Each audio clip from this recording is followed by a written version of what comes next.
Let's take a look at graphing an ellipse. As you notice on this paper, there are two diagrams. We have a vertical ellipse, and this is an ellipse that stretches on the y-axis. And then we have a horizontal ellipse that stretches on the x-axis.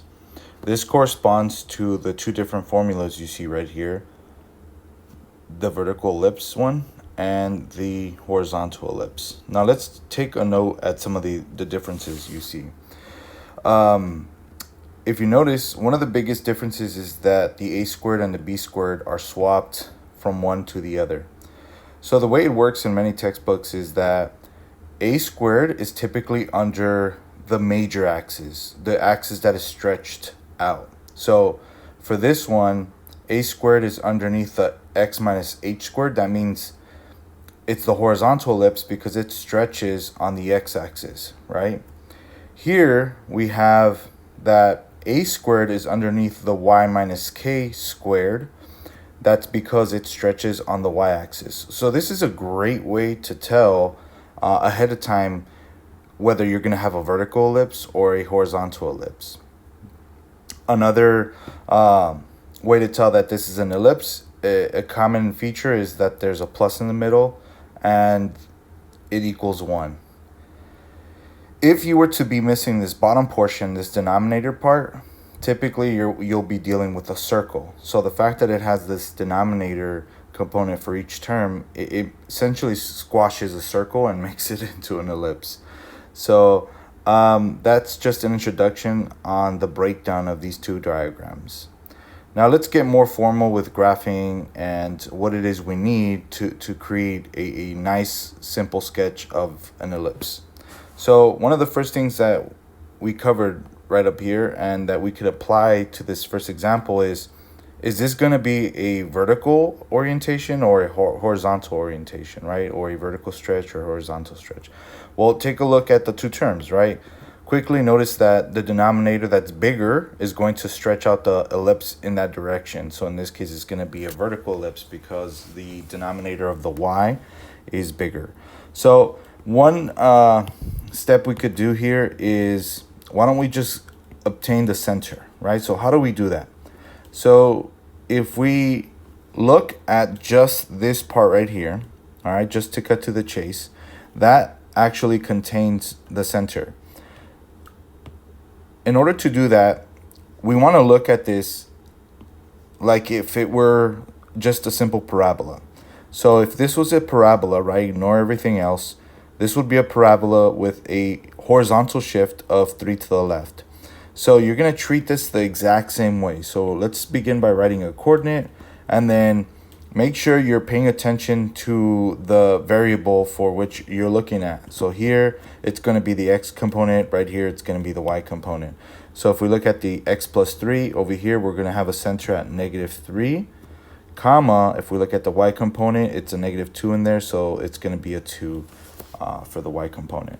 So now that we've gotten the center, my recommendation is that you do a graph and you scale it appropriately, followed by starting with graphing the center. This is going to cut the work pretty quickly. So right here we have -3 comma 2. So if we go down here, there's a pre-made graph already with some points and a center. So we have -3 comma 2, and if you notice, -3 comma 2 is right here. Now let's get into how do we get these right green dots on the graph, and that's gonna be what's called the vertices, right? We have two types of vertices. We have and here they call it the vertex, right? But we're gonna have two things here. We have what people consider the co-vertex or the minor vertex, and then we have, so there's two of them, right? Co-vertex.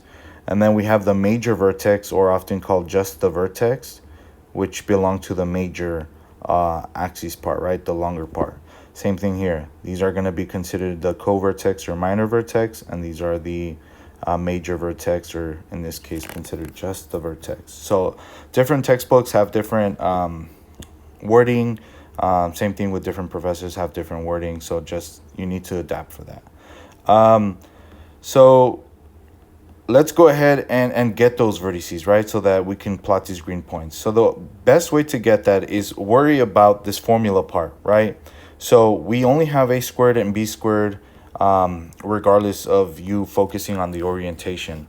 But again, the best thing to do is going to be start with first writing down. So we'll consider this step 2. First, write down the a squared and the b squared part, and keep it consistent. So for me, it's always starting with the a squared part, which is the bigger number, right? That way I never lose track of what I'm looking at. So in order to graph this, though, we're going to need a. So let's first write out a squared. A squared here is going to be the 25, the bigger number, right? A squared is always going to be the bigger denominator. B squared is 4. But what we really need is a, and we need b.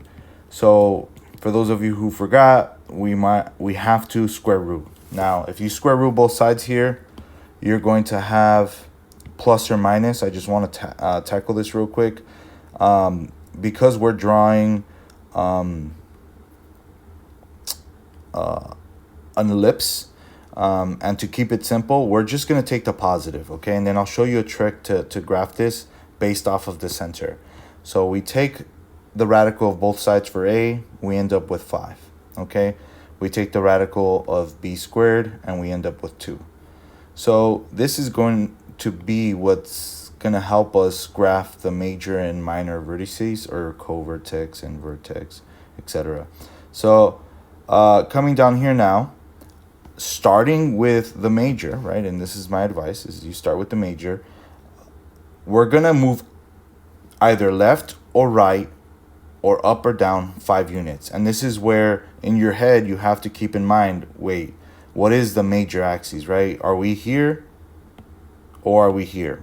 So remember that a squared was taken off of the y-axis, right? So we're going to go 5 up and 5 down and 5 down, right? That means that we're going to go 2 left and 2 right. And this is all based off of the center. This is going to cut your work in half when you're graphing it. So coming back to the center down here on the graph, from the center we go 1, 2, 3, 4, and then 5, right? That's one way to do it. Otherwise, the other way to do it will be just look at your y value from the center. So that's 2. Add 5, that's 7. And now you're at 2 back again. Now subtract 5, right? And that puts you at -3 down here. Okay, that takes care of the up and down for the a equals 5. Now b is going to equal 2 left and right. So from the center, we're going to go 2 to the right and then 2 to the left. In the center, we're at -3. So -3 plus 2 puts us at -1 to the right. And then -3 minus 2 puts us at -5 to the left. And that's pretty much it. At this point, we go ahead and then just trace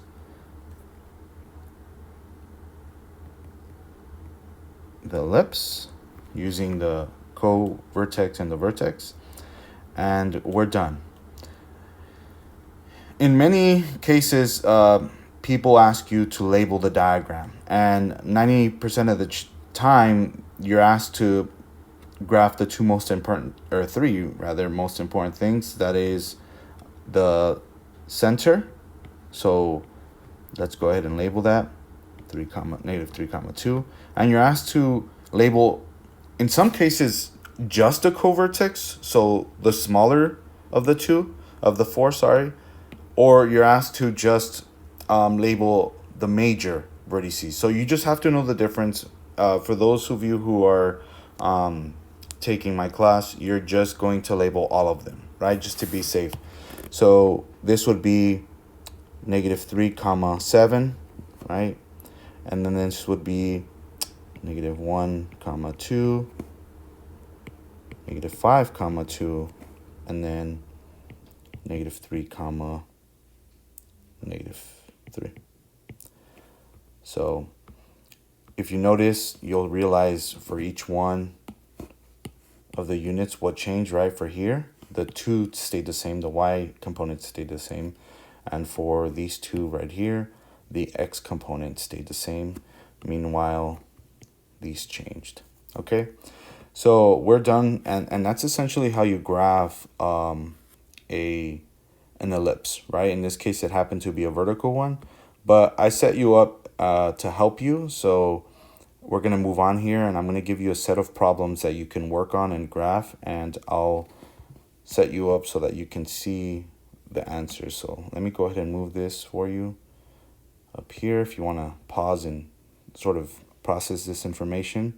Now let's move on to the next portion of this right here. So these are practice problems. So what I want you to do is go ahead and pause the video and try to graph these. So if you notice, I had the answers at the bottom.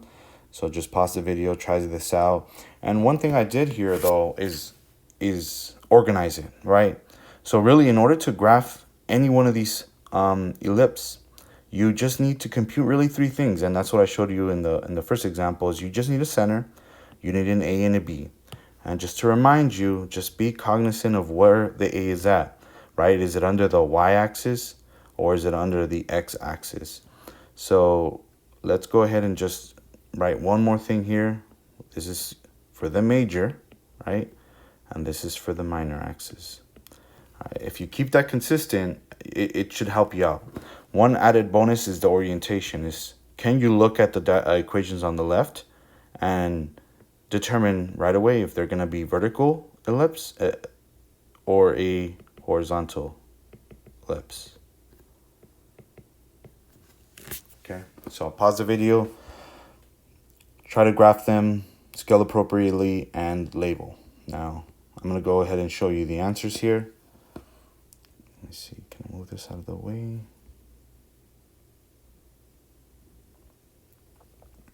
So here you go.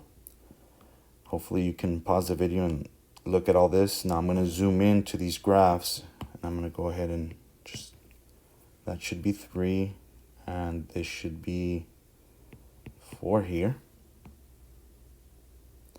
One thing I did not do is draw them super nice. I noticed number 4 looks like a fireball or something. I didn't label the vertex and co-vertex. So if you want to go ahead and do that for your benefit, I think that's probably the easiest part. So I didn't add this to the solution. So you can do it.